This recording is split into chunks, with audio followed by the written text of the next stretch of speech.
me. Well, sadly, knowing where the ecosystem is going and the fact that new languages are developed practically every week, who knows? In 20 years' time, people will probably be like, I don't like this way of writing this language. I'm just gonna vibe code this shit some alternative in a way that I like and start using that. Yeah. I I don't wanna be in that era, but I have a feeling we're going in that direction, whether I like it or not. Look, at this point, I can't, like, you can't change anything, right? There is so little there is so little point stressing about, oh, we're seeing all of, I think that the biggest concern is sort of what's going to happen with like a new generation of developers coming to open source. I think that's sort of the biggest problem, because I know people who are teaching right now, and basically all of their students using AI in some capacity. Some are actually using it to learn, some are just there to get the piece of paper. The ones who are just getting the paper, you know, they're not going to have a job in development anyway. I don't know, right? Like my experience sort of building that foundational programming knowledge was well before AI. You were obviously the same.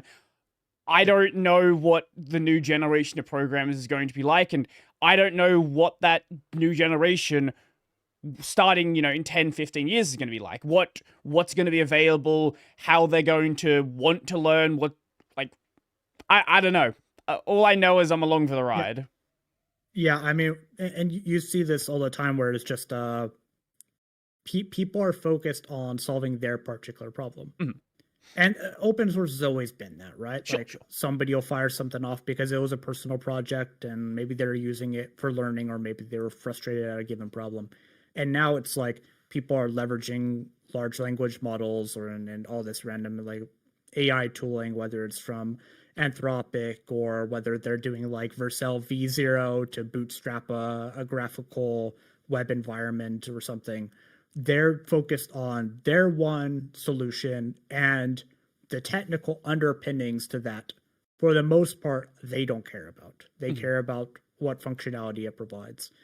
And we see that, you know, it sometimes bites them in the ass because they, for example, forget row level security on their public database. As we have heard from, I don't know what it's called at this point because they keep changing their name, but there's a crab tooling. It's like Open Crab, I think is what they call it this week. We'll see about next week. Where they left that open. So I think we're seeing it as just a means to solve people's particular problems in a very hyper niche way.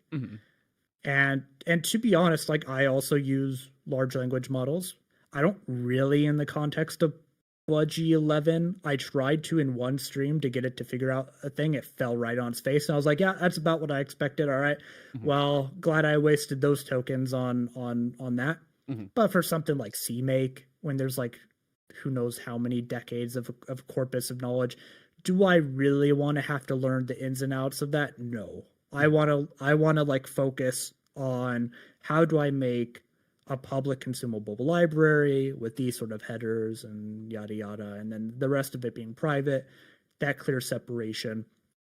So that's how I'm using it with Budgie. And otherwise, I try to, in the context of Budgie, avoid it, because then I feel like I'm robbing myself of that same experience that I had when I was learning C, when I was learning Vala and developing that knowledge around GDK. Because, well, I'm building a desktop environment that who knows how many people are going to use. I have what I feel is an ethical responsibility to understand the code that I am writing. It seems like a pretty basic principle nowadays, but a lot of people are just like, yeah, I generated it. All right, what does it look like under the hood? I don't know, but I click that button and it does the thing I want. Yeah. That's not the way I want to operate. I did see a funny comment the other day. I don't know if it's a joke, but I'm sure people actually think like this. It doesn't matter that the code is bad. Code isn't meant to be read by people anyway. Like that's actually... It's half true. Because yeah, at the end of the day, it just gets compiled down into a language Sure, that the machine can sure. execute. Like, does it really matter And if nobody else is looking at it? if you want But to at the think about same time, another like, way, take right? some fucking pride in your work, right? Like, holy. If you want to think, okay, let's put on like the best possible interpretation.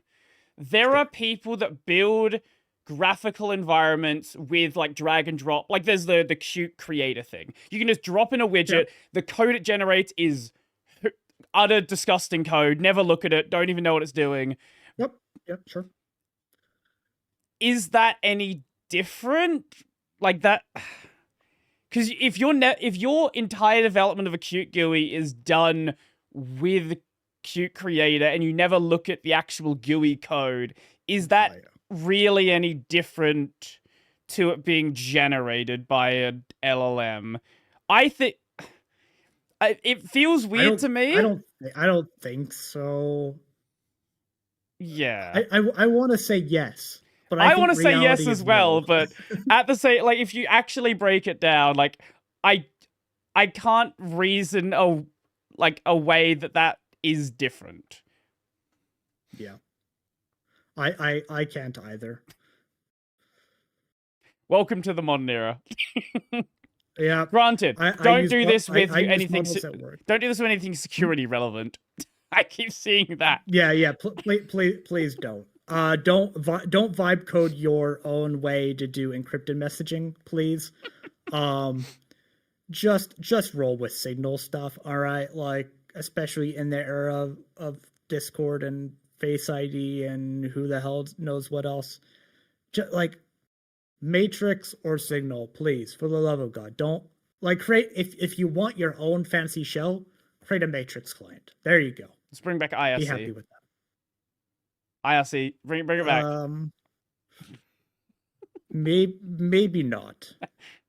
Maybe this is the chance for XMPP. I know the XMPP people are all very excited for people to eventually realize it exists.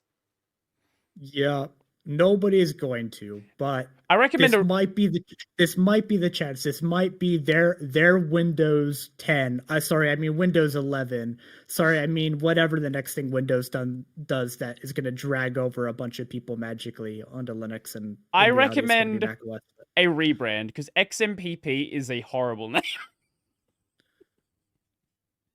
What would you call it? I don't know. Give it some stupid like Matrix isn't a great name either, but XMPP it's just it. We have stuff like Mumble and TeamSpeak. Yeah, but they're words that are easy to say. I don't exactly. I don't. I was gonna say XChat, but no, that's Twitter. I don't know. Yeah. I don't know how we got here. I'm not sure how it happened. I don't know. We gotta bring it back. Yes. Right?